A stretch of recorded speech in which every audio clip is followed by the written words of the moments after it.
So dear respected Thai, dear brothers and sisters, let us breathe gently as one community body and join our palms together to welcome our dear Sister Peace.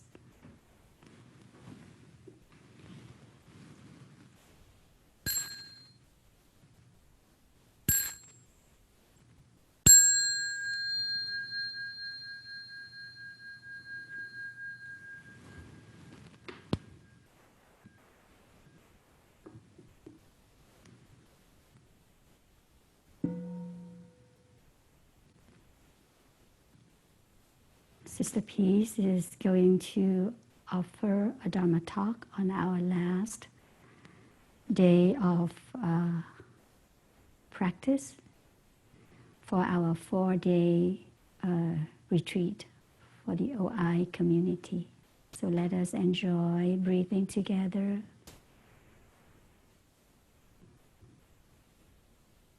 With Sister Peace.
Good morning, respected Thai, Shuko, Chan Kong, all the elders and ancestors that are with us at this very moment. I am so happy to be here with you. I am Sister Peace, and my pronouns are she, her, and I'm living in the land of the Chickasaw and Quapaw, commonly known as Memphis, Tennessee. And look at all of these beautiful faces. I'm just going to scroll through what is now 7 pages. Oh my goodness. Just hello to everybody I see that I know and those I don't know. Oh, Ty was right. Remember when our dear teacher would say, it's beautiful from up here? Well, I can still say that virtually. How wonderful to see all of your faces. So beautiful. Wow, 7 pages. Terrific. I'm so grateful to see all of you here and to be here with you. By way of, I guess, catch up, I just want to tell you a little bit about what I've been doing lately, what I call the sort of compassionate action work, and I know that we're all doing it. And that certainly will be one of my calls of action to you today. What action can you take with deep compassion? I think the thing that's closest to my heart right now, I've had the astounding and unique opportunity to be able to work here with the children at the Juvenile Detention Center in Memphis, Tennessee. Now, this, of course, is a jail for children. Children 12 to 17. But I have to tell you, it was utterly life-changing. To be able to bring the Dharma as we know it in such a way that our children are able to get it, that they are able to do what's called slow walking in their 6x8 cell. They're able to sit on the edge of a cement slab with a piece of foam this thick, come back to their breath and breathe like a tree in a storm.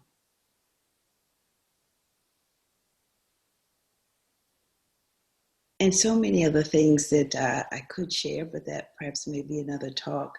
Suffice to say, it was and still continues to be a beautiful collaboration between mindfulness and the arts, and using the arts and storytelling and other creative techniques to help these children get in touch with the circumstances of their lives, which were far beyond the reach of their control, circumstances that existed before they were even born.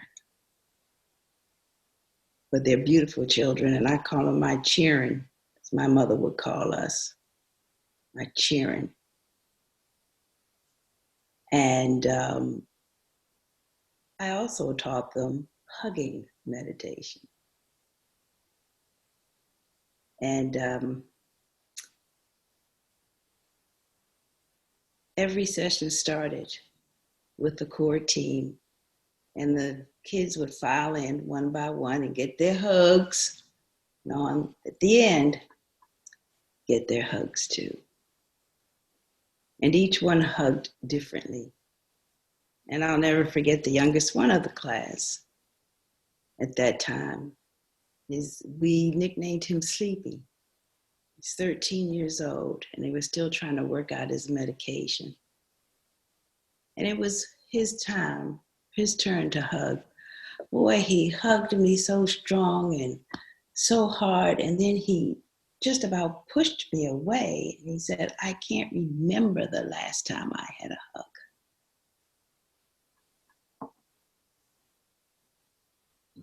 Wow. When you experience the lives that these children have had to navigate in ways most of the people I'm looking at right now have not ever had to even consider. It, we talk about compassion in our hearts, and I can just say that the bottom of the well of my compassion just fell out. It's just how moved I was, and reminded them that they were Zen masters, and they were Thai's continuation. Because after the hour or so, two maybe we spent with them, they would go back, the core group, and teach the other boys. They wanted to know, what'd you do today? What'd you do today? Can we come? Can we come? And this explained to me why, after only being with them for 3 months, maybe twice a week, a couple hours each time, the violence in the facility went down by 54%, because we had a dream and we had the support we needed on both the sides of the court and the juvenile detention. And speaking of dreams, I have to tell you one more that I had as a result of, wow, the three pandemics that our country and the world, but specifically I'll address our country, have had to navigate. The first one, of course, was COVID, and continues to be COVID, and will be COVID for the next year or so. And all that presented, all the challenges that it presented us. And then the crisis of leadership. It certainly didn't help COVID, and whatever stripe you happen to be politically, current leadership has been challenging, to say the least. And as a result of a tragic murder, a Black man saying, "I can't breathe," for the second, third, fifth, 15th time. The murder of George Floyd. And how, with the conditions that are existing right here today in our country, caused a very positive upheaval. And we took to the streets. All of us did. And what a good thing that was and continues to be.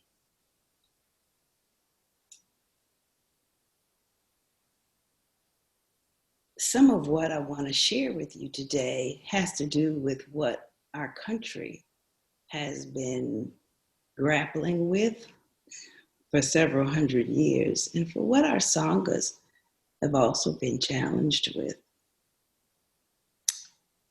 And I want to talk a little bit about uncomfortable spaces.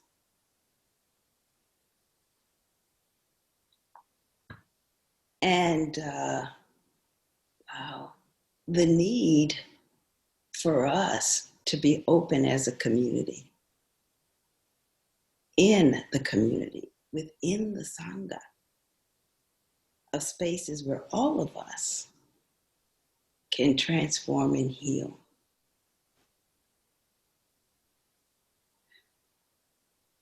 I just want to say that my dear father, he could not speak of his time in the war. My dad died 3 years ago, 2017, almost 93. He couldn't talk about that time in the war ever. And his experience there, I'm sure, compounded by racism. He dreamed of being a professional baseball player, but because of the color of his skin, he was not allowed. And I know that contributed to the anger in his life. And he didn't have the practice or even professional help to alleviate it. What he did have in the last part of his life, he had the compassionate antidote of gradual dementia, and old age, that blessed him with remembering the blessings of his life, the joys, and not the pain.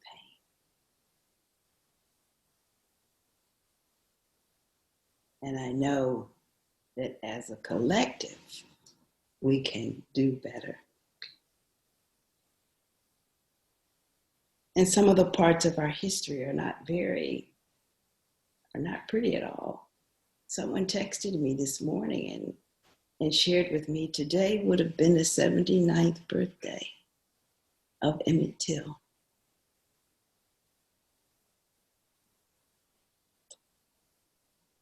The 79th birthday of Emmett Till. And our dear George Floyd will miss his 79th birthday too.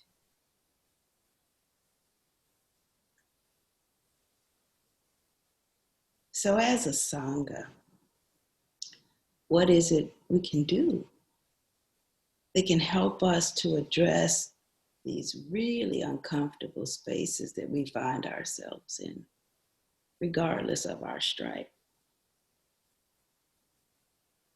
What's the call to action? Are we asking what we've been taught by our beloved teacher? Are we asking? Are we sure? Why is this happening? When there have been certain requests in the Sangha or certain things that we see as a result of things bubbling up, the systematic and institutional racism in our country bubbling up, are we triggered in some way? Why? Why do I feel this way? Why is this uncomfortable? What is it that I fear? What are the ancestors in me reaching across time and space, trying to tell me? How can I help heal their pain of yesterday and today? As I heal them, am I healing myself? This is our work individually, with affinity, and collectively.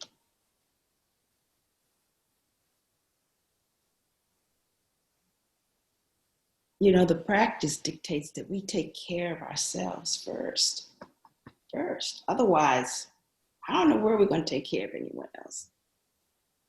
And while others can assist us in the healing, it is us who must do the work, who must take the first steps and not depend on others to teach us right now, perhaps other than ourselves. This way, many of us, especially those of us in BIPOC spaces, have a chance to heal ourselves first. And those who are non-BIPOC also have a chance to heal.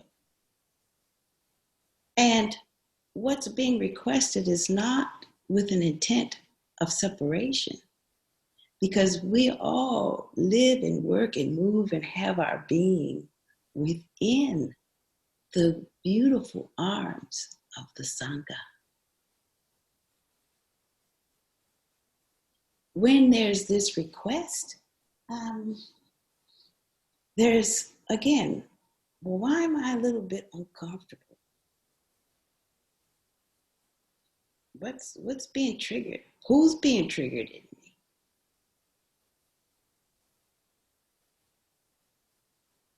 And we need to do the work so that we can individually and collectively heal.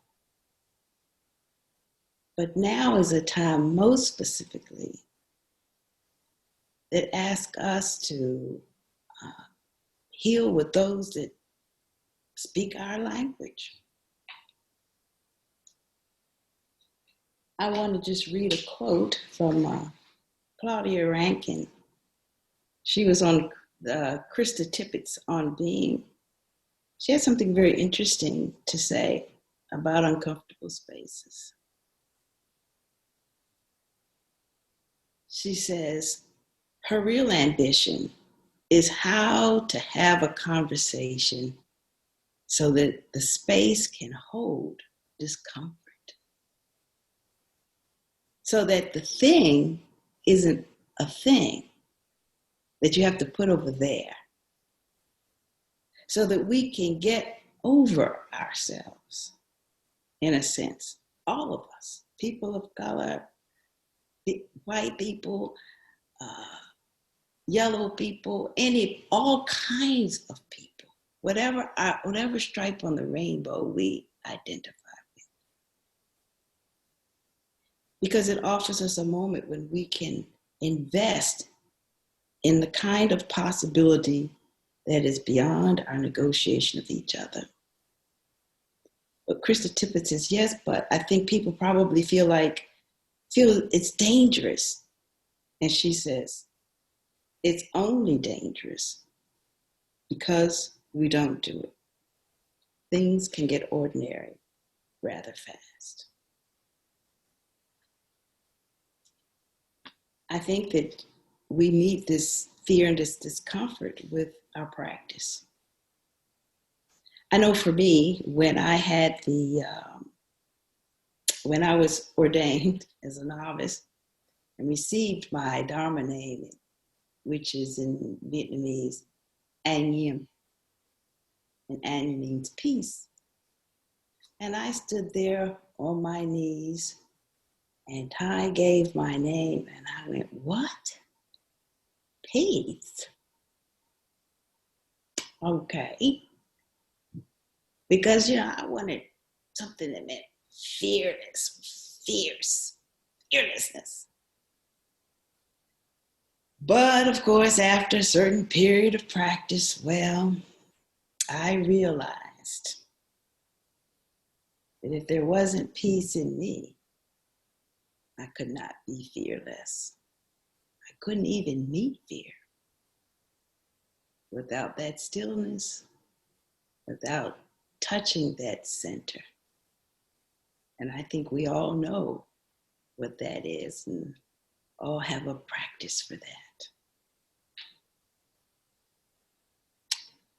And so we talk about languages, and thanks to institutionalized systemic racism in our country and the world, we speak different languages because we've had different experiences. So on language, so I've lived in the Vietnamese community since 2005, when I first joined Deer Park as a layperson. And, even after all these years, I still can't speak Vietnamese enough to sit in a Dharma sharing group. Not unless, of course, I have a translator. Now, with a translator, of course, I can understand what's being done. But there are times when, the translator needs to really concentrate on the talk for the benefit of themselves. It's not the time to lean on them to say, what does that mean? Can you explain that to me? And I understood that. I may have been a little sad that I couldn't, be in, but I didn't take it personally because I knew what they were talking about. I knew what it was like to be in spaces and to have to translate, which is a difficult thing to do when you're also trying to share deeply and share your suffering. And when we're in spaces with folks who understand that suffering without explanation, it makes it a lot more comfortable for us. Now I know that when I couldn't join that Dharma sharing group, there might have been another one, or I would look at a video or have, they're just find another Dharma door. And it's similarly in terms of language for us in BIPOC spaces. There can often be, because of our history of every day, daily aggressions or infractions against us, whether they are conscious or not, they add up. They have a traumatic effect.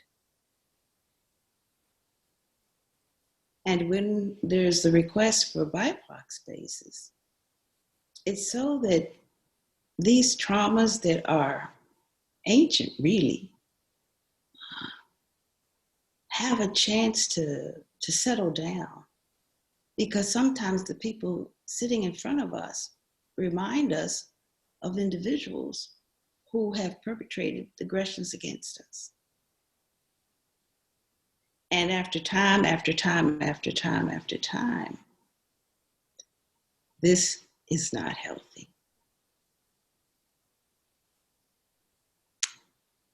And so again, the need for space to be together. And not only in Dharma sharing, but also through retreats. I miss the days when we used to have a BIPOC retreat every year, one monastery or another. And of course, it was beloved Thai who supported the first two, 2004, 2005. He knew that creating the safer spaces were good for the collective, for healing and transformation. Thai even said that those who have created injustice, who might even be the source of our suffering and has tried to kill us, it's important for us to have spaces to deal with these traumas. And Thai started Plum Village as a result of the trauma of war.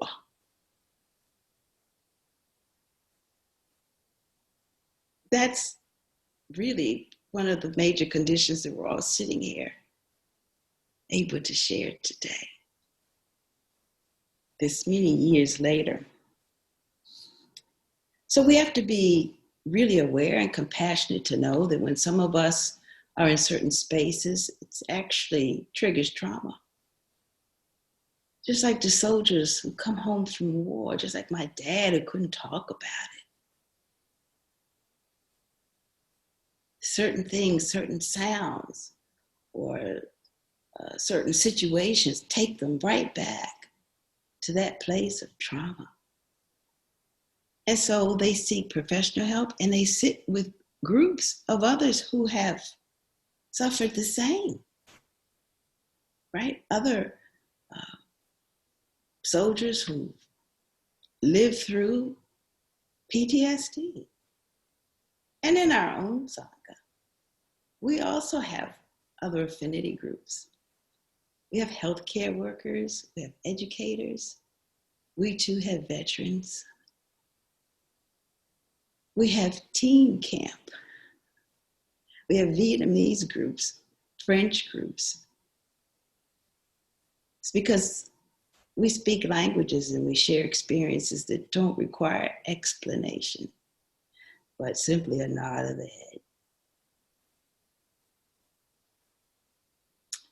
But for some reason, for some, not all, there's a request for BIPOC space, when you bring in again the issue of race, it's a very sensitive subject.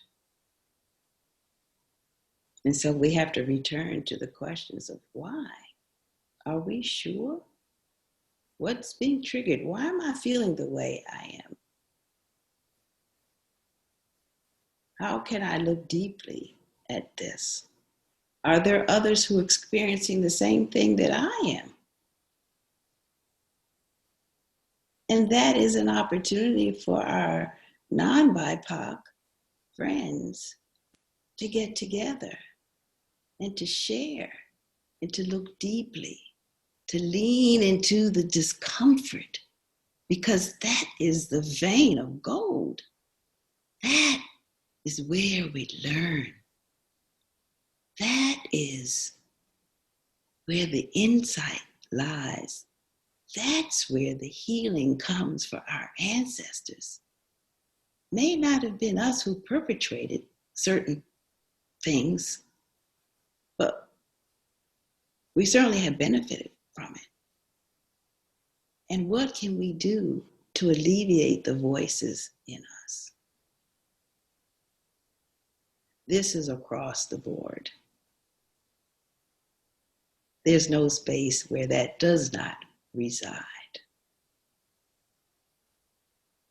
And yes, it may be that we didn't perpetuate anything. We're out there actively doing things. But at the same time, there are deep systemic beliefs where we are maybe even not conscious of. I want to share something with you. I belong to an artist collective, and I was invited to be a part of it so that I could share mindfulness. And one of the artists there, she had had life challenging experience of leukemia as a young woman. She worked through it, and one of the things she did was invite her family to have a 100-day project to create something every day. So she used this and she created something called the isolation journals. So during COVID, she recreated it, a 100-day project, and immediately 30,000 people, first day. So this was a project for journalists.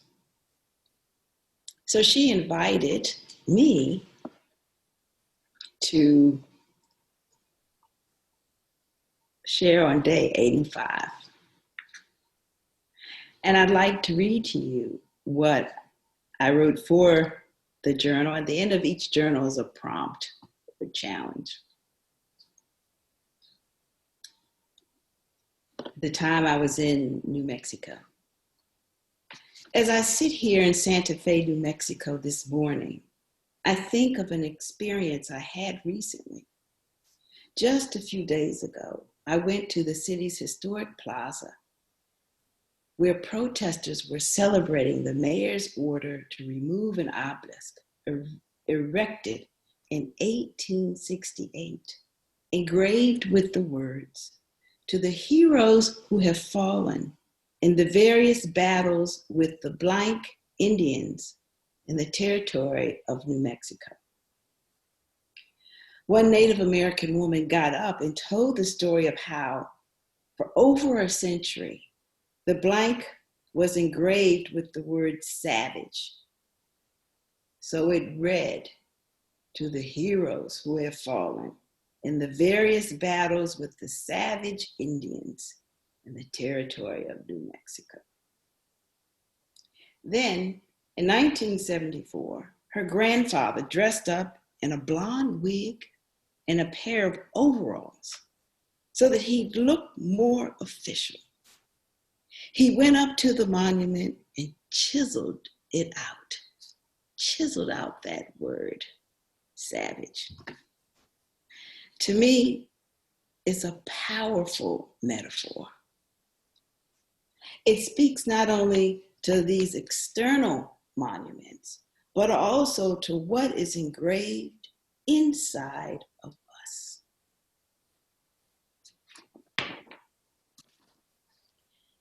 It brought me back to the first time I went to Africa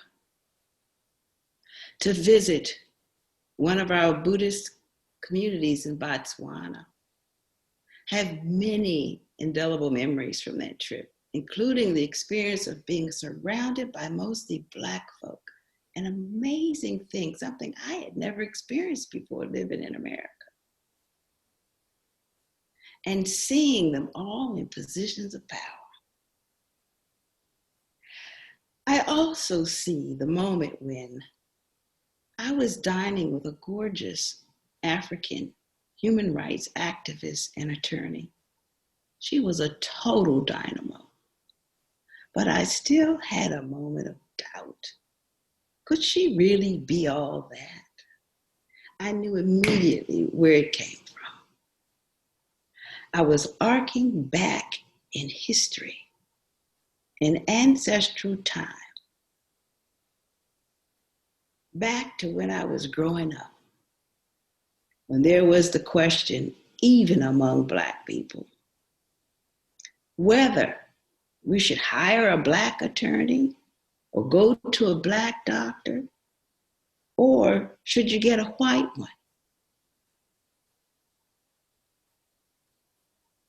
I was surprised to learn that I'd retained that doubt, that small sense that we were a little bit less than, surrounded by all these beautiful Africans, and that worm came up. One of the lasting legacies of both colonization and racial oppression is how they truly made the colonized and the oppressed believe they were inferior. We all have some ideas that are engraved in us, inherited. These judgments and falsehood hold us all back. So as we're recognizing the damage done by these false heroes, may we think of this beautiful Native American man who put his life on the line to carve out what was engraved. May we also identify the damaging monuments we carry within us and begin dismantling those too. So the writing prompt for that day was, and a challenge for us to consider, what monuments do you carry inside of you that are engraved with harmful beliefs or represent damaging legacies? What would it take to dismantle them? What could you put in their place that is loving, kind, joyful, and true? We must do this. We must bring down the monuments within to protect us and our future so that these monuments can never be raised again.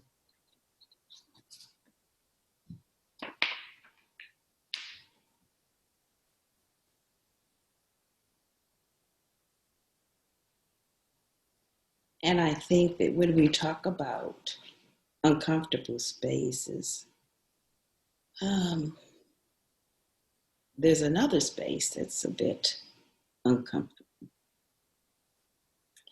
And that's sometimes, for some people, there's a discomfort when we talk about Black Lives Matter.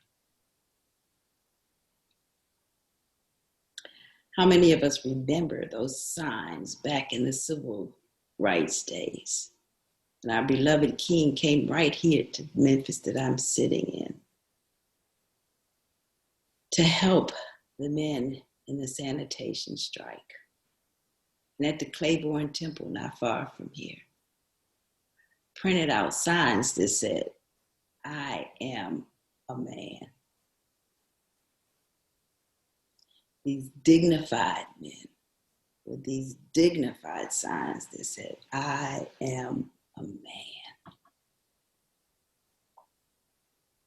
Back then, Dr. King and the movement knew that these things had to be articulated, had to speak to the value of humanity,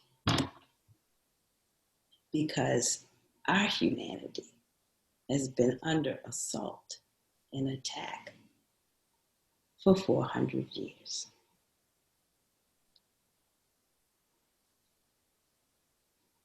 And now we have an opportunity to embrace it. The entire world has, all of us, I'm sure many of you. If you were unable to protest physically in the street, I'm sure you protested in your heart with other things you could have done virtually or in a small bubble of which we all live in this thing called COVID.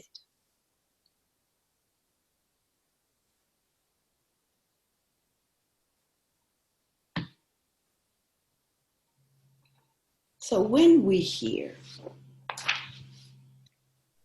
Black Lives Matter,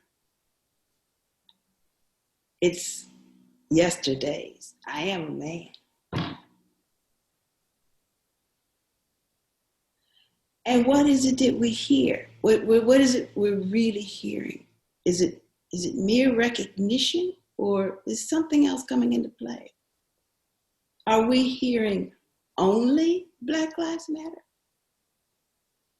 Or do we hear Black Lives Matter more than my life? Or do we hear what is being said, what so many of us have protested to support and understand to be true, which is simply Black Lives Matter too? It must be proclaimed, because I am not fully free, and my life holds the same value as others. It has to be said, it has to be shouted, because of the 400 years of our country's original sin, that thing called slavery, colonization, supremacy. Dr. King understood this, and he understood that, creating the beloved community could not mean ignoring race, racial conditioning, or refusing to create safer spaces, because that's what's requested and that's what's required. Again, no intention to leave Sangha, but that the loving arms of the Sangha can hold it all. And while BIPOC are having our spaces and sharing our pain, non-BIPOC can do the same. And perhaps feel more comfortable saying things in that affinity group than in a mixed group. And there are times when the groups will be mixed. And right now, whereas all the other affinity groups have been enjoying these Dharma sharing spaces at retreats, BIPOC hasn't had one for many years at our monasteries. And it's time for that to change. It's time for that to shift. Thai was the first, 2004 and 5, to embrace it. It was the largest gathering of 400 people, people of color, people of bi race, LGBTQ+.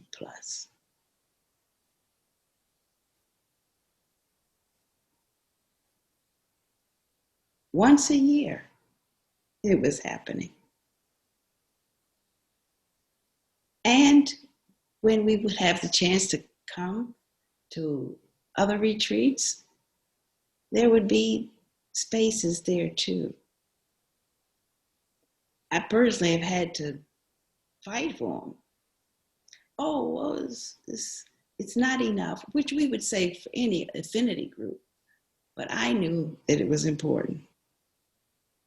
And I said, give them to me. And I started to mix not only BIPOC, LGBTQ, and that was enough. So we have to see how value is important and space is important.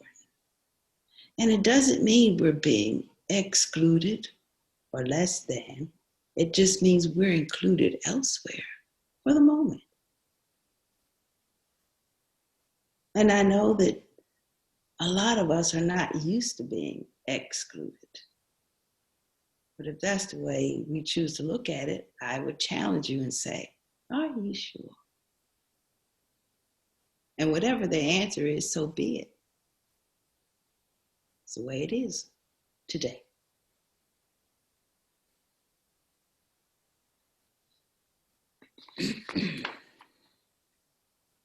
So again, what's our call to action? Asking, are we sure? Why is this happening? Why am I triggered? Why am I feeling this way? Why is this uncomfortable? What is it that I fear? What are the ancestors in me reaching across time and space trying to tell me? How can I help heal their pain of yesterday today?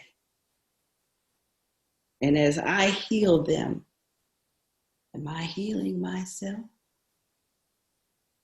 This is our work, individually, in affinity, and collectively. I just want to touch on one more thing before I close. That's on harmony. And I specifically want to refer to glacial harmony, is what I call it.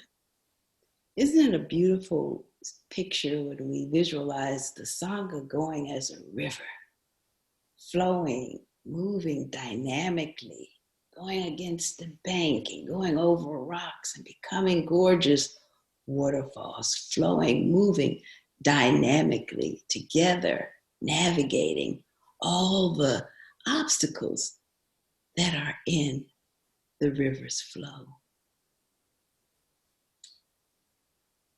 But when we ask some of us to be denied our full expression because it makes others uncomfortable, we're no longer a dynamic river. We become something more akin to a glacier.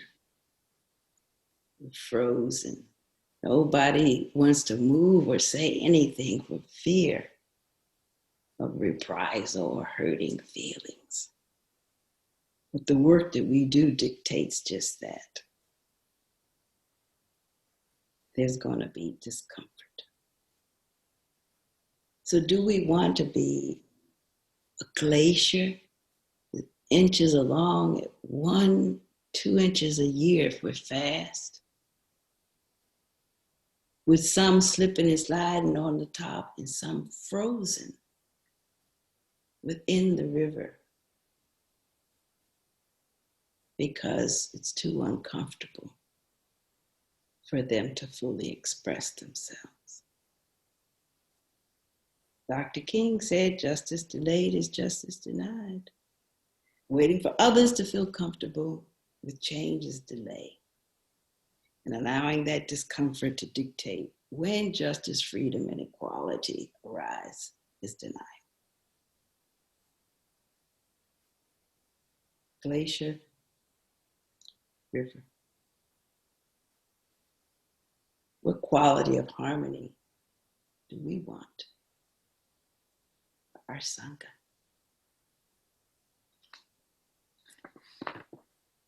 And I want to close with a beautiful paragraph from the Who We Are statement by the Lotus Sangha, Sanghas of Asian and Pacific Islander OI members. who practice together.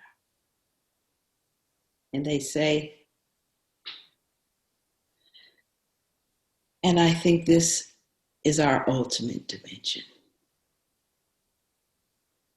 We co-create a healing space that cultivates joy and takes care of suffering.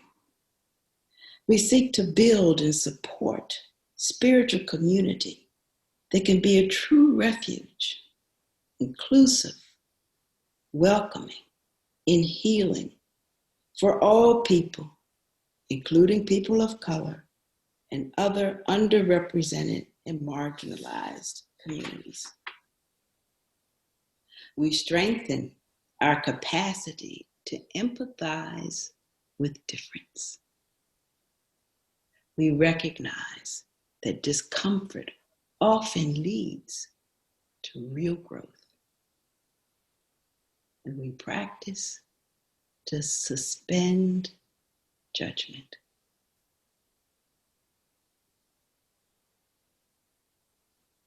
Dear friends, thank you for allowing me to share today. And I want to allow some time for Q&A. Before that, I'm sure my beloved and Hung would like to invite the bell.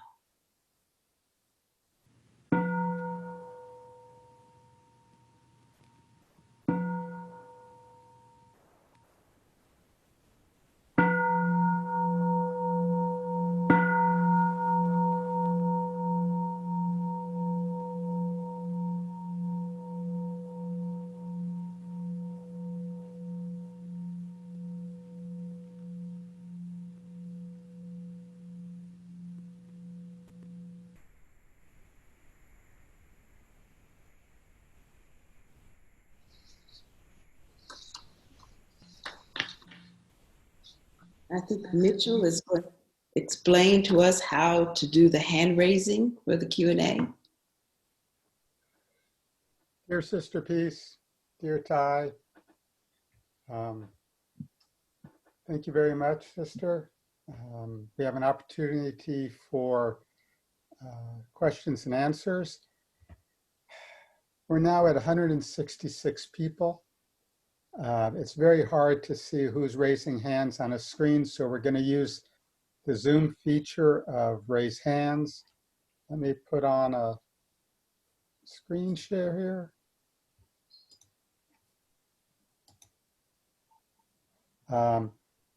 So if you go to your participant list and click on that, you'll see a blue hand that says raise hands. And so if you have a question, click on that. It'll show up on my screen, and then I can call on people one at a time to ask their questions. Ty often mentions the best questions are questions from our heart, and short questions are very good. Mitchell bowing out.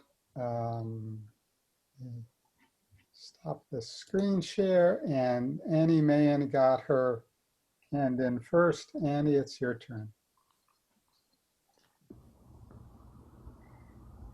Dear Ty, dear Sangha, dear sister, I mostly wanted to just offer my gratitude for your beautiful talk and the gentle courage, which I just see in you always. It's so beautiful. And just acknowledge there's something that was sad in me that this talk had to happen, or that this is what you talked about, that I'm sad that this requires this in this moment, and appreciating it also at the same time, and wanting to just say that I wish it weren't so difficult in this moment, to that we didn't have to go back to the I am a man, that this is still happening, and the idea that really going into ourselves and healing what that is in us is so important for me. And this The work has to go until I take my last breath, as one of my teachers says, and appreciating your reminder that Ty was the one who started the BIPOC spaces, and how important it is in our tradition that we continue that practice. And so I just want to share my support and love for you and gratitude for this beautiful talk. So much love. Annie bowing out. Thank you, Annie. I appreciate your sentiment, and I say to that, mere recognition. It's what it is. It's where we are. This is where we start. This is where we start. And so let's get on with it.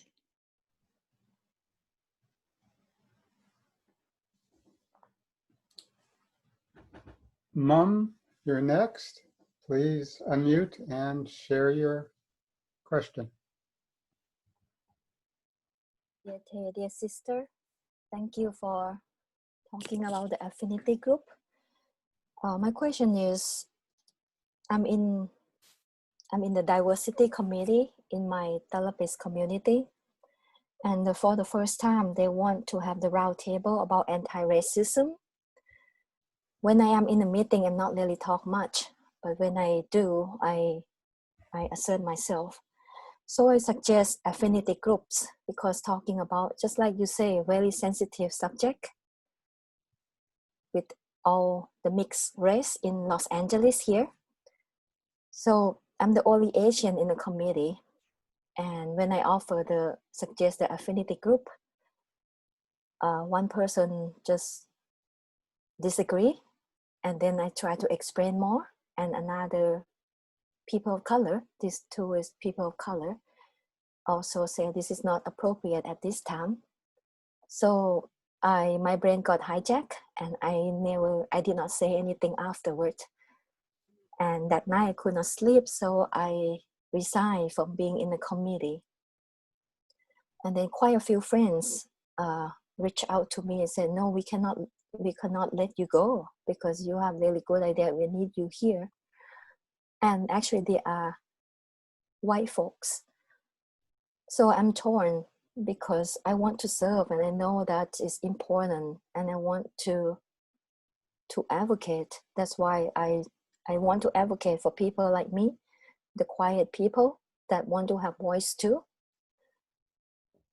So I'm torn. So how can I serve without being hurt? I'm bowing out.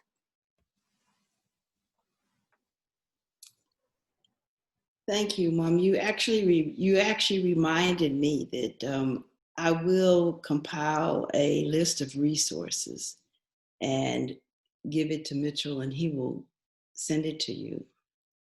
And I'm really happy that among us, we actually have some very practiced people regarding your question. So I'm going to call upon one, and I hope she doesn't mind. Mitchell, I'm hoping maybe you can help bring up Dr. Rhonda Williams.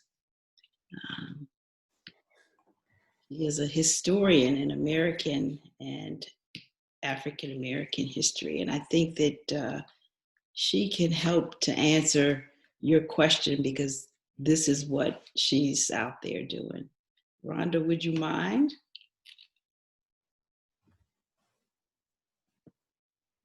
Rhonda, you just need to unmute and Okay. start talking, and All the right. screen will be yours. I can figure that out. Thank you. Greetings, everyone. Sister Peace, thank you so much for your Dharma talk, deep and profound. And Mom, thank you for your beautiful question, and good to see you again after so long. We can't avoid being hurt. And so the question is, how are we protecting ourselves? What kind of groups are we finding access to solace in, the ability to find both solitude and stability in, to actually help to support us as we go and do the work? So I'm a professor. I work in the academy. in most of the spaces I'm in, they're majority white spaces. And I teach African American history. Most of my classes are majority white classes. And so what I've had to do is to find spaces of support. Sometimes those spaces of support are BIPOC spaces that help ground me, allow me to rejuvenate and resuscitate and to release and to let go and to laugh and to, that's the other thing, find joy. So that we can build a bubble, a shield of resistance and resilience around us. In fact, I'm thinking of I'm not sure how many people watch, the Netflix series on the Buddha. I mean, we that's a whole nother question about what we believe about it or whatever. But the Buddha is sitting under the tree, the Bodhi tree, and he's going through the process of approaching enlightenment.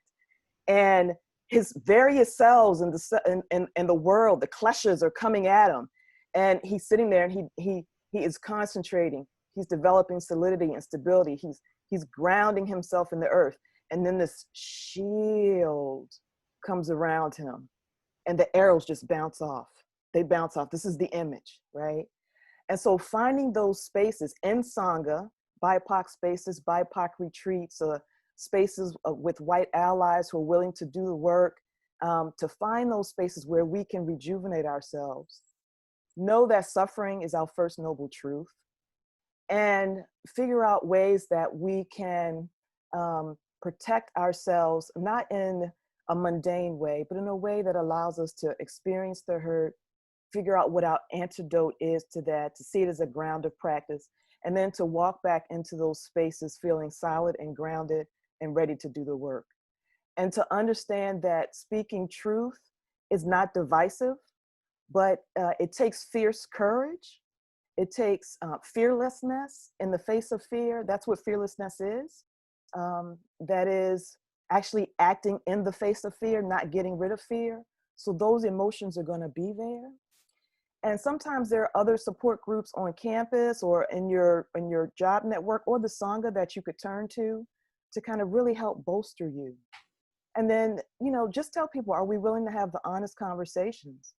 And we have to not only develop the resilience and the joy, but bring the kind of energy that we hope will bring people along with us, just because we are gonna stay on top of it. There's resolve and commitment and openness, and then you let it go. I read something and just heard something by and about Lama Rod Owens, who says, I can go into the room, I can say what I need to say if it's a majority non-BIPOC space. I can be honest, I can pour my heart open, I can give suggestions, and then everyone there has to do the work. I can't do everybody's work, but I'm going to continue to go into those spaces. So those of us who are ready for that, we should do that. Those of us who are not ready for that, and we need to do more of our own work, that's cool too. And sometimes we move back and forth. Sometimes I'm exhausted after I'm in a majority non-BIPOC space, and I just have to I have to call up some folks, or I have to actually dance, y'all, I dance. So, whatever it is that rejuvenates you, right? And I can share more, because I don't know why Sister Peace put me on the screen. She knows I can talk, I chitter chatter. But I hope some of the things that I've said have been helpful. I hope some of the energy that I've brought, but hurt's not going to go away. It's actually working through that hurt and that discomfort that too is going to bring us a greater sense of freedom and a greater sense of resolve. Rhonda bowing out.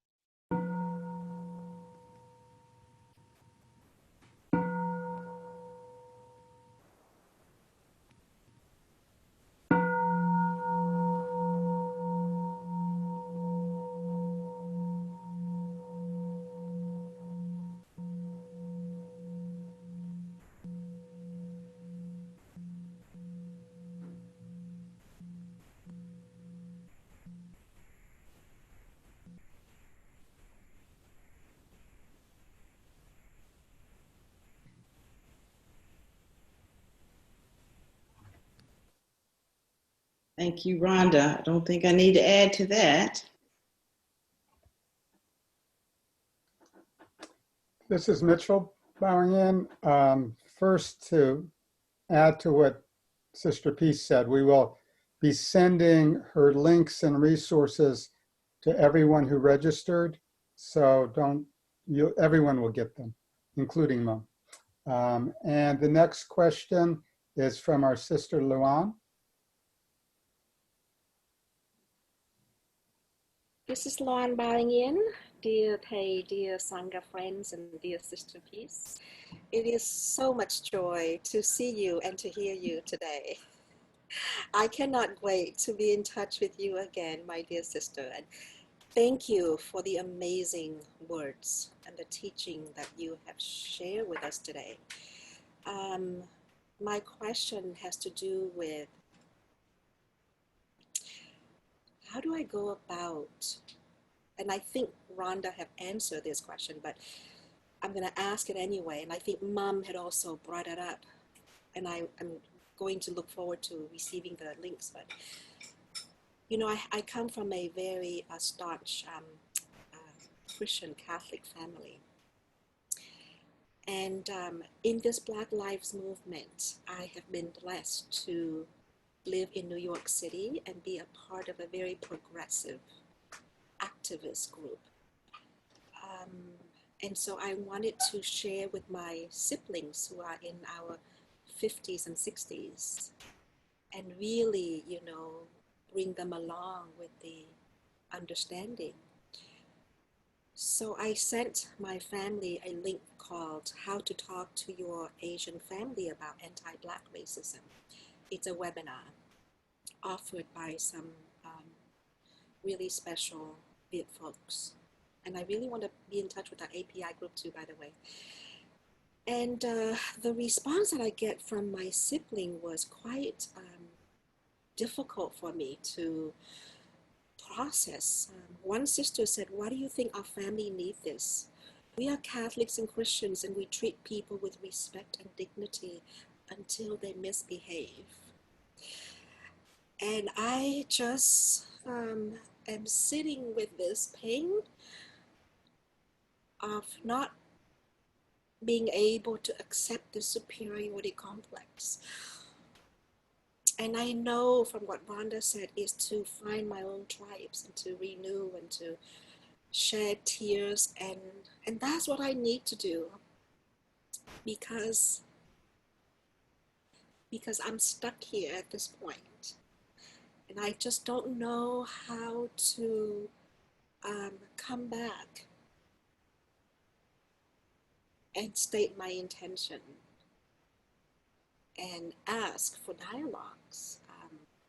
Out of 7 siblings, it's all 7 no's. No, we're not interested.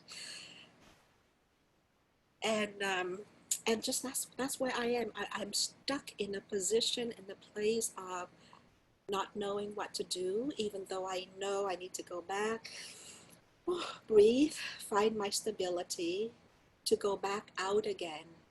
And I have this absolute belief that you said earlier about who am I, the youngest one in the family, to go and talk to my elder siblings. It's that belief that I'm not worthy to have this conversation.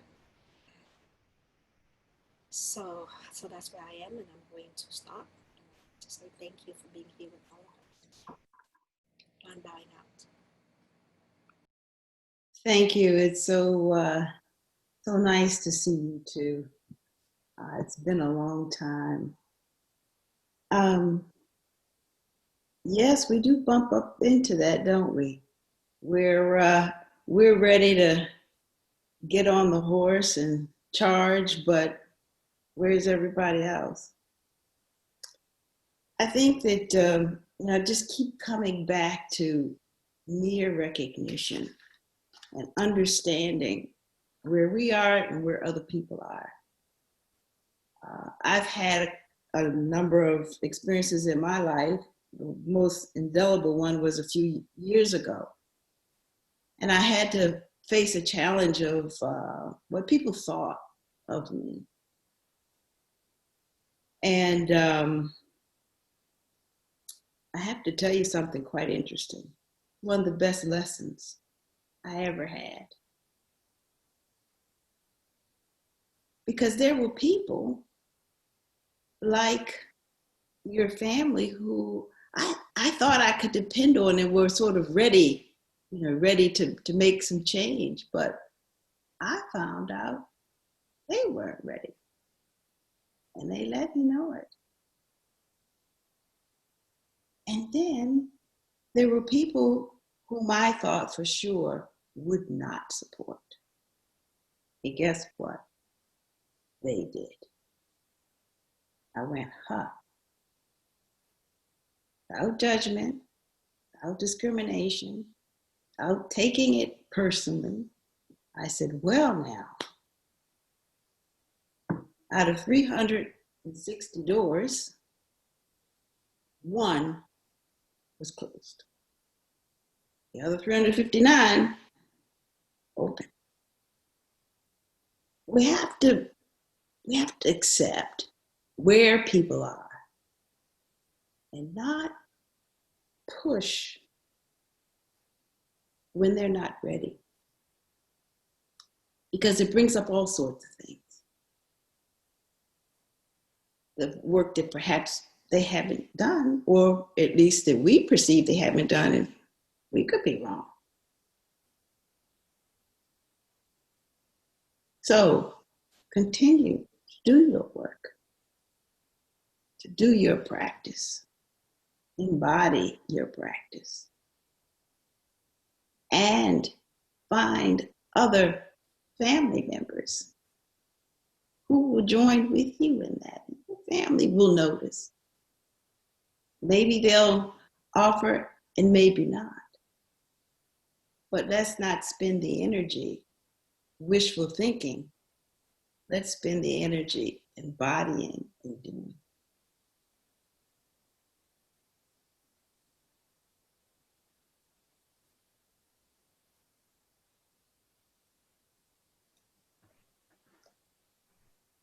Sister Florentina, please ask your question.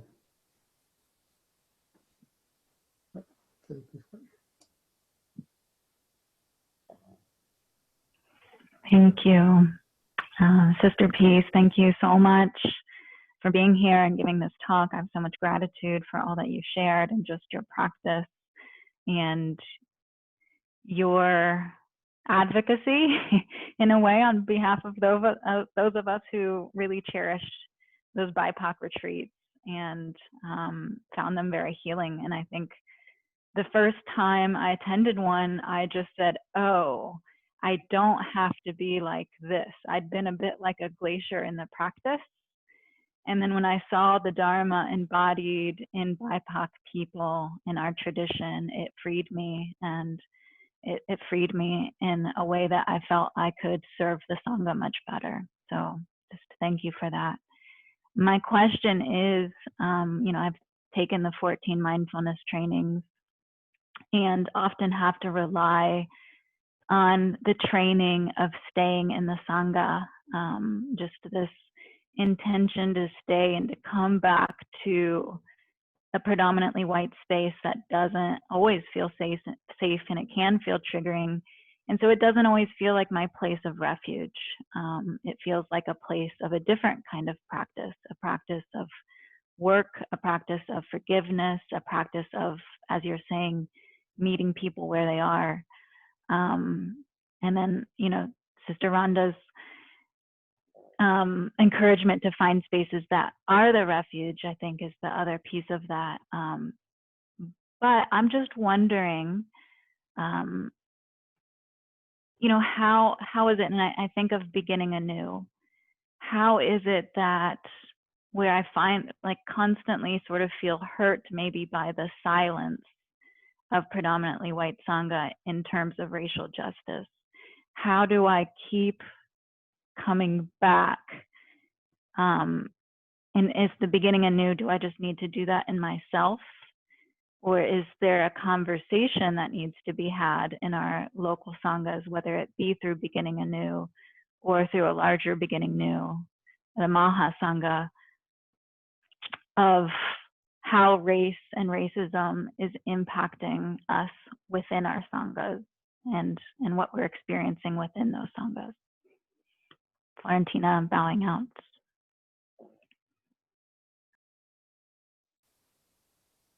Thank you, Florentina. Yes, beginning anew is certainly, it's a very deep practice, right? And it's a practice that we can do whether we sit down with the flowers and in a circle and water the flowers in each other and share our regrets, et cetera, et cetera. And silencing, with the dispassionate act of silencing or asking someone to not share or to dismiss what they have to say because it makes us feel uncomfortable. Not the practice. Right, it's just not the practice.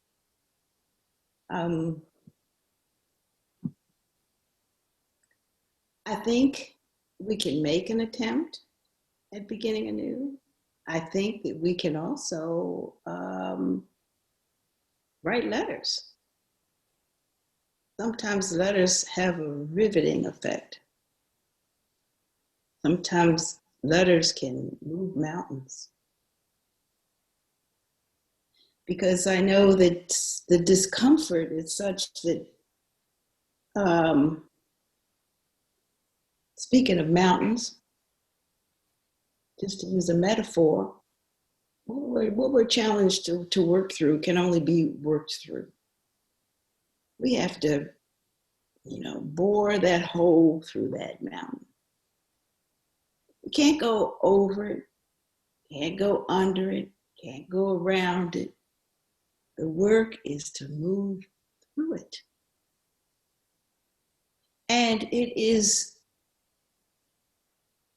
an act of bypass if we think that we can hold ourselves above it all and say, well, I'm doing my practice and I'll just wait for everybody else to catch on. This is a collective effort. And everyone contributes something in their own way.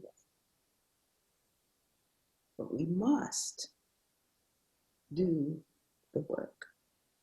Can't levitate our way through it. I know sometimes there's it's the ultimate dimension and the historical dimension. And yes, the ultimate dimension is something we can strive to manifest here. But I recall our teacher saying the ultimate dimension is found right here in the historic dimension.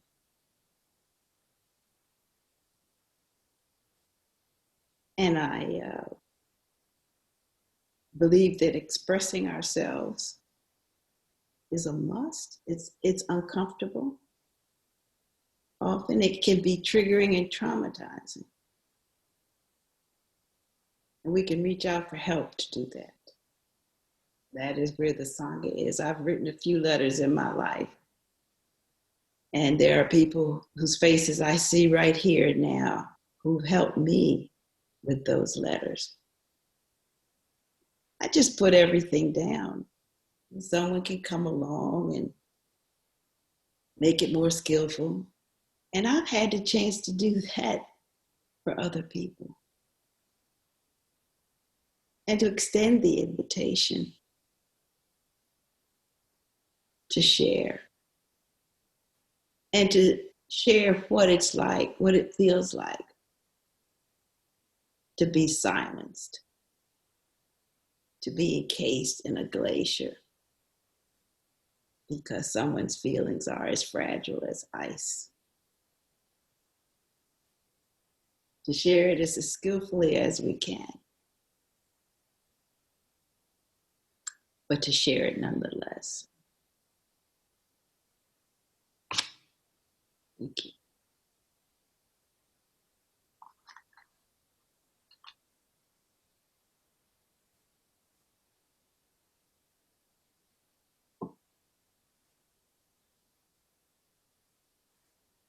The bell from Sister Anho.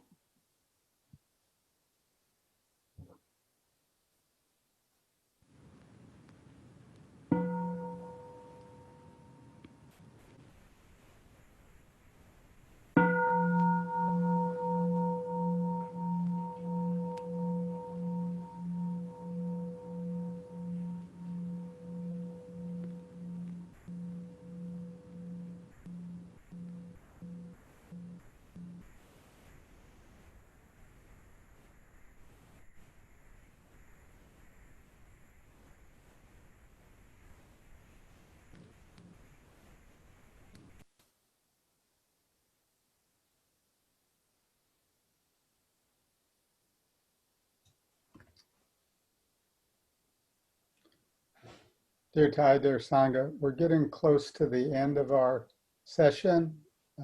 Eleanor, please ask your question. Eleanor Miller.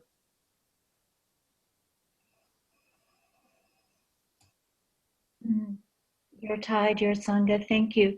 I really did not have a question. I just guess I pushed the wrong button, but thank you so much, Sister Peace, and all the other people who participated. Just as a comment, being a part of this white majority, I have been complacent, and I appreciate the sharing, so I am not so complacent anymore. Thank you.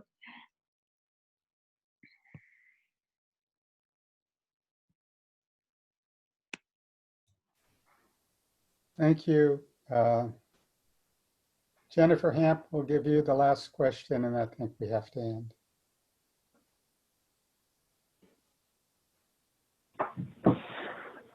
Dear Sangha, dear Thai,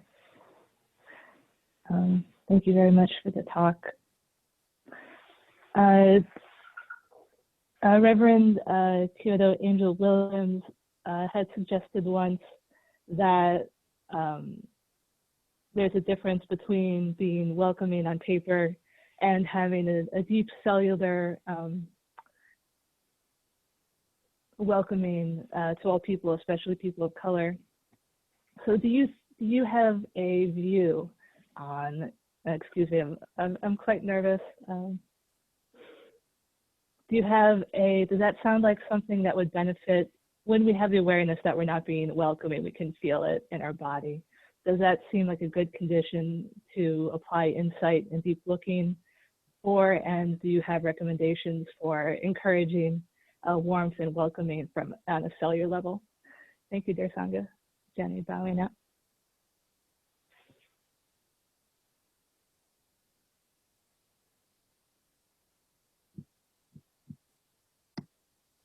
I understand that sense of not feeling welcome. I think everybody has had that experience one way or another, but marginalized folks probably experience that much more frequently, if not every day. And those things certainly do add up for trauma. I think the challenge is to take care of ourselves first, of course. And when we are ready, to challenge those who believe they're being welcoming, but are not being really welcoming, in fact, are being unwelcoming. To look deeply into that, because that bespeaks to me of fear. There's a certain power structure. When folks are in power, they don't want to give it up so easily. They don't necessarily think of it that way, and perhaps offer some bits of change, maybe inclusion, but ultimately things are still centric around the majority of people. And that's not shifting the paradigm. The paradigm shift that's needed is to have co-sharing, co-creation, which means no one person or group has the power to shape the entity more than anyone else. It's done together. And again, what's being triggered? What's the fear? What's the anger? What's the loss? Those three are always united.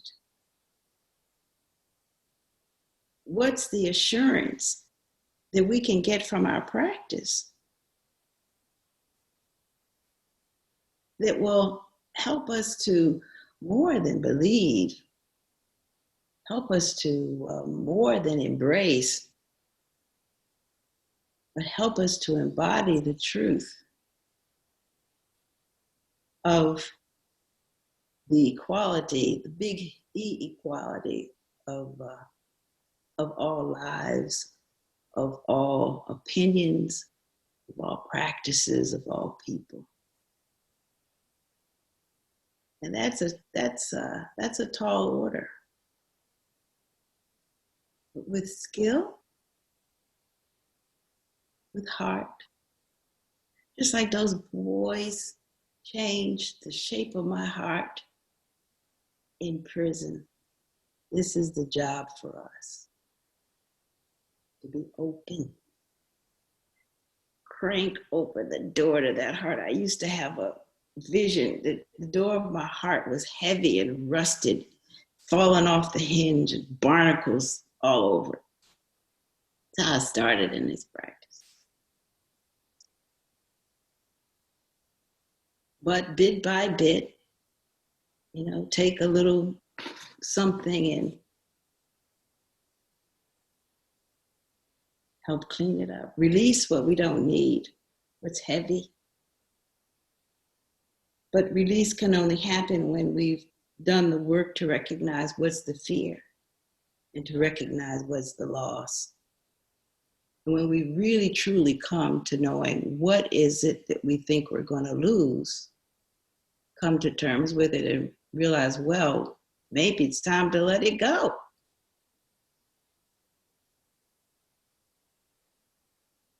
It's a job of radical listening, real radical listening, taking that radical action that can help heal us so that we can be available in light to help heal those around us, concentrically, our loved ones, our community, our city, our country, our world, our cosmos, our galaxy, because it's all interrelated and it all is. And when we have a glimpse, hopefully, of the magnitude of who we are and where we all come from, the rest of it really will fall away. But the work comes first.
So, dear brothers and sisters, if you've been sitting cross-legged, please unfold your legs and massage your feet well.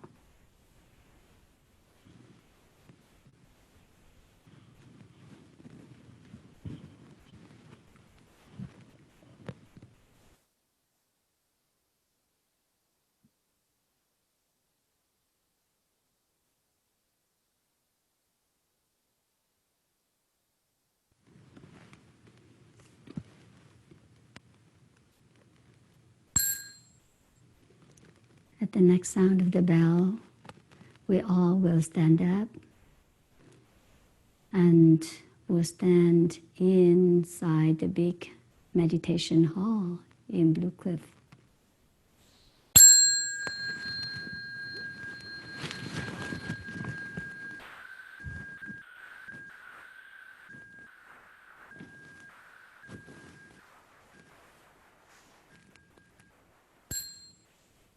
Let's join our palms and bow to all of our siblings, to Sister Peace.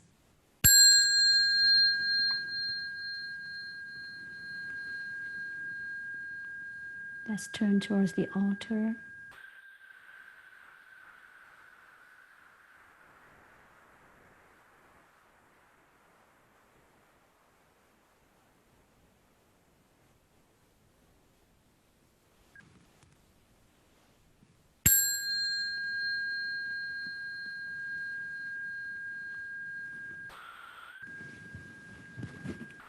And dear brothers and sisters, we will